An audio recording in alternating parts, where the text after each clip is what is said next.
Good evening teachers.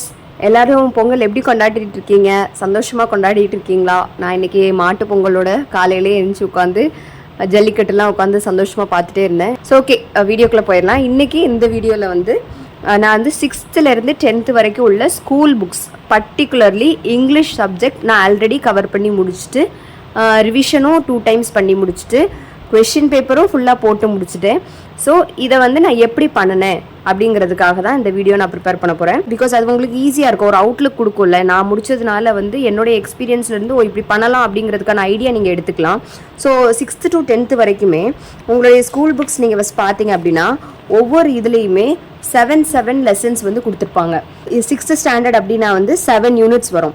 இந்த 7 unitsல ஒரு prose, ஒரு போயம், ஒரு சப்ளிமெண்ட்ரி ரீடர். ஸோ அதை ஹோலாக கனெக்ட் பண்ணி பார்த்தோம் அப்படின்னா 6th, 7th, 8th, 9th, 10th இந்த 5த்துக்கும் 35 யூனிட் வரும். Which means that 35 poem, 35 supplementary reader, 35 prose, அதுக்கு பின்னாடி இருக்கக்கூடிய கிராமர். ஸோ இது எல்லாமே சேர்த்து 35 யூனிட்ஸ் வந்து வரும். ஸோ இந்த யூனிட்ஸை வந்து நீங்கள் கவர் பண்ணணும் அப்படின்னா வந்து டெய்லி ஒரு யூனிட்டு நீங்கள் வச்சு படித்தா கூட 1.5 மாதத்துக்குள்ளே கவர் பண்ணிடலாம். மேக்ஸிமம் நீங்கள் கவர் பண்ணக்கூடிய டைம் வந்து 2.5 மாதம். நான் வந்து எவ்வளோ நாளில் கவர் பண்ணுறேன் அப்படின்னா வந்து எனக்கு தெரிஞ்ச ஒரு 2 to 3 months நான் வந்து கவர் பண்ணிட்டேன். பிகாஸ் நான் வந்து டெட்டுக்கு ப்ரிப்பேர் பண்ண ஸ்டார்ட் பண்ண டைம் வந்து ரொம்ப க்ரூஷியலான பீரியடில் தான் நான் வந்து ஸ்டார்ட் பண்ணேன். பேபி வயிற்றில் இருக்கும்போது தான் நான் வந்து ப்ரிப்பேர் பண்ண ஆரம்பித்தேன். அப்போது வந்து நான் இந்த ஃபஸ்ட் டைம் வந்து எழுதி வந்து படிச்சுட்டு இருந்தேன். அப்புறம் என்னால் வந்து ரொம்ப பேக் பெயின் இருந்தது, பேபி வந்து வயிற்றில் இருந்ததுனால என்னால் ரொம்ப உட்காந்து படிக்க முடியல.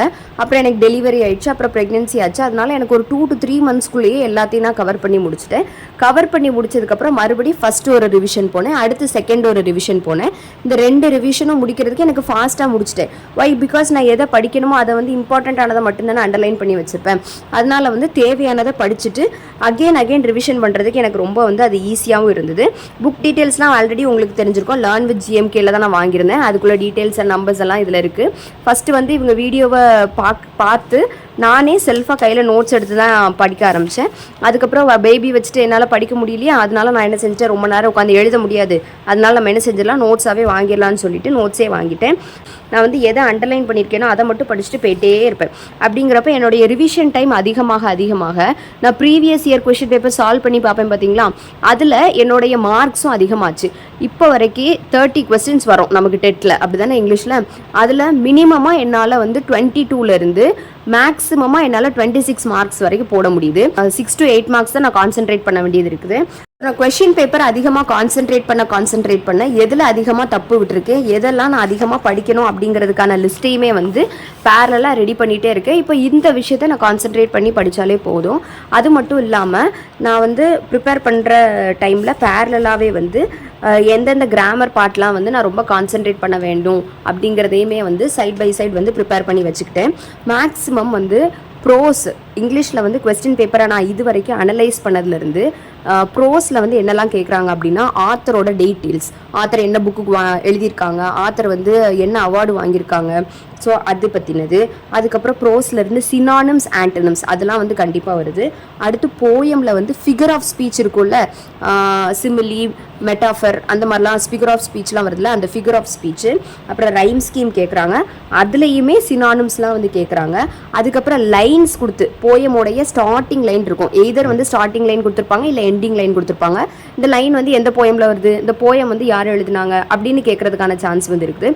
ஸோ அதுக்கு இதுதான் வந்து ப்ரோஸ்லேயும் போயம்லேயும் கொஷின் பேப்பரை அனலைஸ் பண்ண வரைக்கும் நான் கண்டுபிடிச்சது. ஸோ இது உங்களுக்கு யூஸ்ஃபுல்லாக இருக்கும். அதே மாதிரி கிராமர்னு வச்சுக்கோங்களேன், கிராமர்லேயே வந்து இந்த concept prefix, suffix, blending words, clipping words, அதுக்கப்புறம் relative pronoun, tenses, degrees of comparison, direct, indirect, error spotting, gender, gerund, participle, simple, compound, complex, இது எல்லாமே இந்த இதை நீங்கள் பார்த்தீங்கன்னா நீங்கள் ஒரு ஸ்க்ரீன்ஷாட் கூட எடுத்து வச்சுக்கலாம்.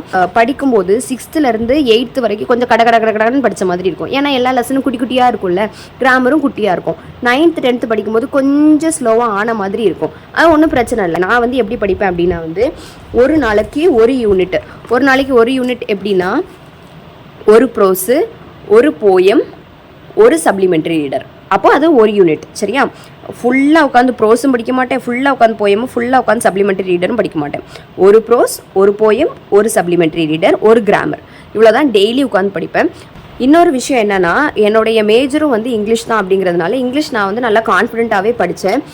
இங்கிலீஷில் யூடியூப் சேனல் வந்து நிறைய பேர் கேட்குறீங்க கிராமர் படிக்கிறதுக்காக. கிராமர் படிக்கிறதுக்கு வந்து நீங்கள் ரொம்ப இங்கிலீஷ் அண்ட் பைலிங்குவலாக நடத்துகிறது வந்து சிஎன்ஆர் இங்கிலீஷ் அகாடமி அப்படின்னு சொல்லி ஒன்று நடத்துகிறாங்க. அந்த மேம் வந்து நல்லா அழகாக நடத்துகிறாங்க.